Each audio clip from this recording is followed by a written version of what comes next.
qisooyinka iyo xaqiiqooyinka dinosaurka iyo sababihii uu u dabar go'ay waa qodobada ugu muhiimsan ee aynu ku daaqaadi doono gudaha barnaamijkeena.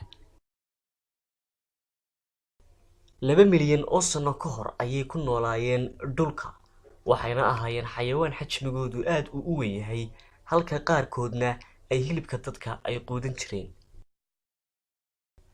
way kala duwan yihiin marka loo eego qaabkooda, sidoo kale way ku kala duwan yihiin waxyaabaha ay quutaan, waxayna aad ay ugu noolaayeen dhulka diirimaadka ah, siiba bartamaha iyo dacalka waqooyi ee adduunka. waxay ahaayeen xayawaan awood iyo xajmiba isku darsaday, oo haddii ay maanta dunida ay inagula noolaan lahaayeen aan la arkeen aadami u dhowaanaya sida maanta duurjoogta kale loogu xadgudbo. qaar ka mid ah dinosaurku way duulaan iyaga oo mararna dhulka ay ka qaraabtaan. saynisyahano badan ayaa rumaysan in ay dinosaurka kale ay ka tafirmeen kuwan duulaya, iyaga oo kuwa duulaya ay labada baad ay ku leeyihiin 33 lafood, maqaarkooda sarena uu ka adag yahay kuwa kale. waxayna dhalaan ilmo u eg iyaga oo leh hal naas oo ku yaala madaxa, wuxuuna ahaa kii ugu horreeyay ee dabar go'a 6 milyan oo sano ka hor.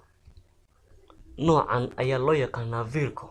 Virgo waxa uu isagu dunida uu ka dabar go'ay 1760kii.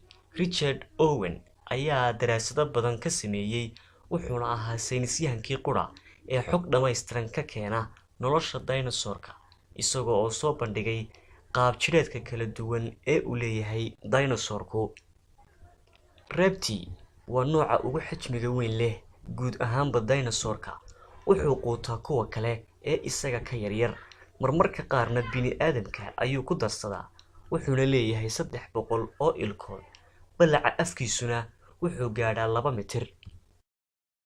sababo dhowr ah ayay culimada saynisku ku tilmaamaan in ay dabar gooyeen dinosaurka, balse saynisyahankii Stephen Hawking ayaa ugu xaqiiqo dhow, isaga oo 1921kii cadeeyay in danab holac wata samada sare in uu kaga yimiday, isla markaana uu wada laayay dinosaurkii.